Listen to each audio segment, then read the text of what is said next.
Hello again, and welcome to yet another episode of European Future, Green and Sustainable. Once again, I'm your host, Christina, and today we will be diving into a very interesting topic. We will be discussing a history of green entrepreneurship from 19th to 21st century. Today, we have a very lovely and very well-informed guest with us. It's Vesna from Serbia. Welcome, Vesna, and thank you for joining us. Thank you, Christina. Thank you for this lovely introduction, and it's a pleasure to be here. It really is. We have a lovely weather, so we can't Important complain. to mention we are on this wonderful island, George de Orleans, and I'm not sure if I pronounced it right, but forgive French me. is very difficult, we must admit. We tried. But we are surely enjoy the weather and the environment, the beach, the new friendships, new topics. And speaking of the island itself, it's surprisingly clean. Everyone is very eco-aware. People are recycling. Everything is like there is recycling bags everywhere, and there's not a lot of noise. Like we're also like taking care of noise pollution. Yeah. It's very lovely. incredible. So Vesna, I would really love to dig into this topic with you because I personally find it very exciting. So, Thank you so much. How would you like to start introducing our lovely audience? Okay, so I would love to say something about myself, like how did I and why did I join this project? I'm in marketing. I'm a marketing manager, and actually I'm interested in this topic, like both personally but also professionally, because my clients are eco-sustainable, organic, and eco-friendly businesses. So I'm always looking for an inspiration. I'm looking for new practices and new information that I can use both for my research and also, for like my personal, let's say, activities. So yeah, I'm here to talk to you about history of green entrepreneurs and how it all started. It's important to mention that even though the green entrepreneurs term is something of a 21st century, what it actually represents dates way back into the 19th century. So it's quite a history. But also, I remember during one of our discussions, you mentioned that you yourself also plan to start something of your own in the future. Exactly. That's really incredible. This is still like an idea, and this is something that I'm working on, but I would love to work on something in agriculture, and maybe, I'm trying actually to find some newer solutions, especially in agriculture for a more sustainable organic products. Oh, we definitely need that in Serbia. I'm looking forward to it, and hopefully everything works well. I really hope so, for the better future. Exactly. So I wanted to tell you more about how it all started. Mm-hmm. So way back in the 19th century, people will not dealing very well with the food packaging and food processing. The conserving parts. Exactly. And so that actually the widespread use of low quality sugar and chemicals, preservatives in food caused a lot of that, especially in Europe and Britain. Mm-hmm. So the very first entrepreneurs actually started solving this issue. And their actually motives were not only to create like healthier solutions, but also like educate the consumers, because whenever you're starting some new innovation, there is this problem of people not being familiar with it, and of course the innovators were considered a bit crazy way back then. It's always the case. It's always the case. For example, why do we need to use the toothbrush? Like we were super cute with our falling teeth. Yeah, exactly. And this smile. A smile? What? What's a smile? It's a smile. Not important that much. Who needs teeth? So yeah, that's like about the history. But do you know maybe who are the pioneers? I was about to ask you. It's like you're reading my mind.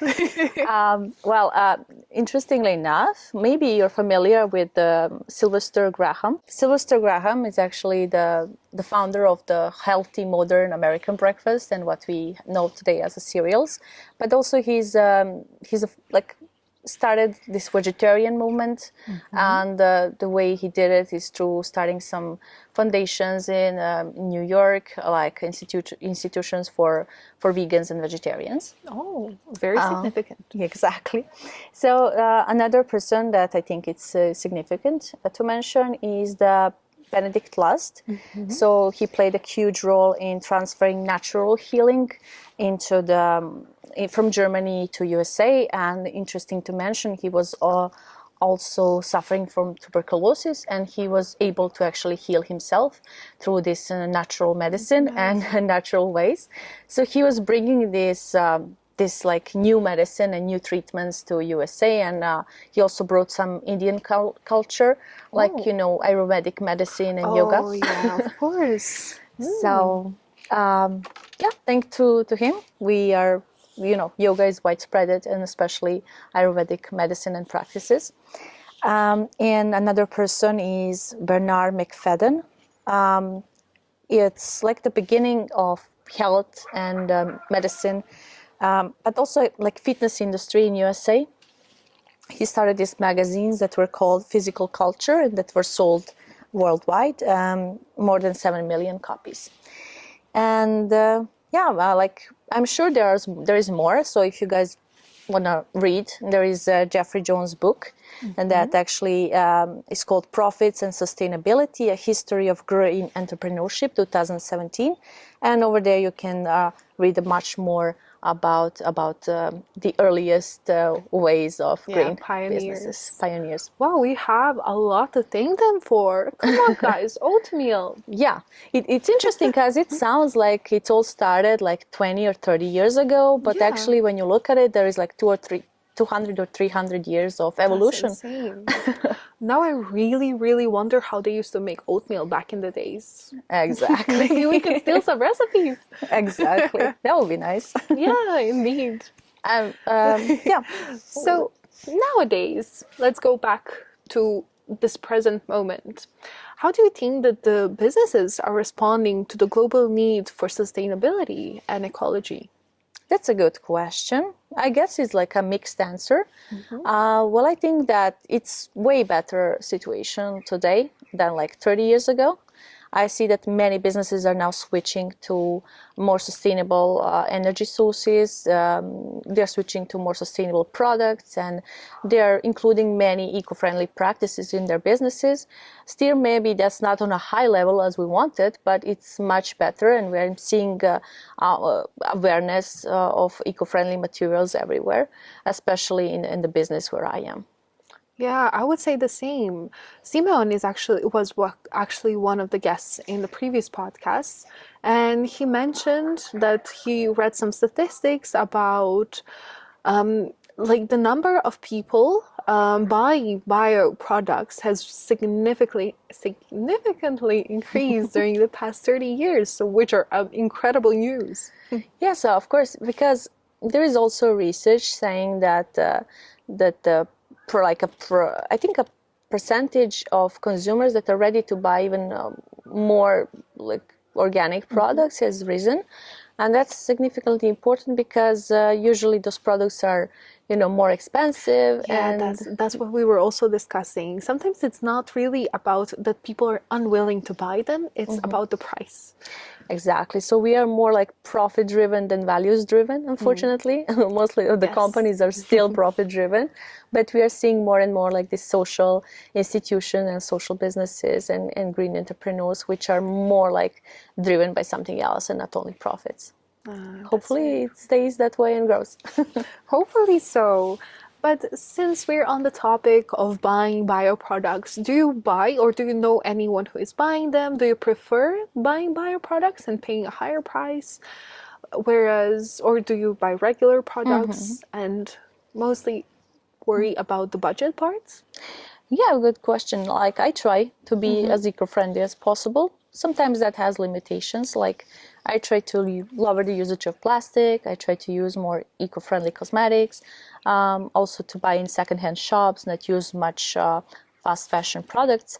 But plastic is everywhere, and sometimes you cannot influence it. Sometimes it's just about and the environment you are in. and you cannot do much. But good thing, there is more and more products available now on the market, which like affordable prices. Interesting to mention, like on this project, I learned about this company, which is called EACEA. It's a Yes. Spanish company. Yeah, the vegan one. Yeah, they produce, as you know, vegan shoes, vegan sneakers. It's all of the biomaterials. It's all of the vegan and sustainable materials, but Yeah, also mostly durable. bamboo and yeah. Bamboo, like all kind of materials, but organic and sustainable. And it's important, like durable. So most of the people, that's their concern: are they gonna last? But the price is also affordable. It's like the average price of the sneakers, sneakers. Yeah. Yeah, when our friend Susan introduced the company to us, I think we were all amazed because it really sounded incredible. The price was also reasonable, so why not support it? Why not? Exactly. And it's still good looking. Like it's very good. They have really good models. I Good love design. Another thing, maybe you remember, Bulgaria has this great company called Kapfi. It's the cups made of edible materials, vegan, non-GMO, eco-friendly, because you can eat them after you use them. And it's interesting. I didn't know that the cup can hold 4 or 5 hours. 4 hours. And was it like a waffle actually? That you can, it's like a waffle, and it's like you're not gonna burn your fingers, I guess. They sort of sorted it out. But I didn't know that something like a cookie can hold that long, like hot, that was liquids, surprising. Like coffee it's and like tea. magic. So I love waffle. Magical waffle.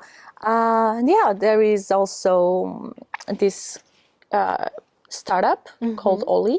Oli. It's a shared app which connects local businesses with neighbors. So actually, it reduces the food waste. So many like local stores and businesses, before the expiration date of products, they have to toss them away, and this way they reduce them because people can still use those products or, repurpose them. So this app actually was founded by a woman, and I think like there is 2 million or more users in 54 countries. Oh, that's incredible. It's really amazing. Yeah, we do really have a lot of positive examples throughout Europe. Exactly. That some other countries can just, not some other countries, but like countries within Europe that we can just learn from each other, grow, and even collaborate and just spread the message of environmental awareness. Exactly. And just being green. So, as we already conducted in our previous discussion, there has been a rise of people wanting to buy more sustainable products. How has this impacted the green market? Have there been more products being issued, new discoveries in terms of the materials? I think there are more and more discoveries, more and more companies which are switching this way. Importantly, now the market has changed. There is more awareness, there is more consideration of these products, and I see many of the businesses are now switching and changing their packages, for example, changing the way they produce food or where they deal with their waste. So I would say that as we are consumers, we kind of shape the market. So exactly. the responsibility is very much on us and how we want to be actually, what do we want to buy? If there is a demand for certain products, of course, companies are gonna have to switch. And this is why we are all here, and this is why we are making these projects, and this is why we are talking so much. Because it's easy to say, corporations should change. They should just, we're going to put pressure. Of course, the pressure should be there, But if we switch and, for example, we say we're not going to buy the plastic bottles, we're not going to buy anything in plastic bottles. Exactly. They're going to have to change the way they're doing things. It's true. It's actually a very important point that I really hope more people understand. It's actually where you invest your money that dictates the future of our world. So if you buy unsustainable brands, of course, with your money, you're basically saying, yes, I approve of your message. You can continue what you were doing. So we really need to be mindful of the cause that we are supporting. And put more effort. Sometimes the effort is not too big. It's whether you switch for this or that, or whether you choose plastic bottle with the recyclable or reusable one. That's true. It's whether you go to the high-end shop and buy a lot of stuff, or you choose to buy less and go to the more sustainable clothing. And the choices are on us, and I hope in future we can reshape the market. Hopefully so. Sometimes when we talk about everything that's like related to us changing our habits and our lifestyle, we tend to be a bit defensive and we think it's a lot of effort, but really it's only the small steps, like just small steps. And if a lot of people make those small steps, Exactly. we really can make a lot of impact. Exactly. I completely agree with you here. This was a very, very lovely conversation. I really enjoyed learning more about the history. And of course, I'm really grateful for our pioneers for making all of those interesting discoveries and for bringing oatmeal to our breakfast table. Thank you so much. I really Thank you enjoyed so it. much for joining. This was really fun. Thank you. So this will be the conclusion of our 4-episode podcast. Thank you very much for your attention. And hopefully in the future, we will be more green. Hopefully you took some value from our episodes, and hopefully you will be more motivated to share the knowledge you gathered. Until the next time, well, another podcast. See you. See you. Bye bye. Bye bye.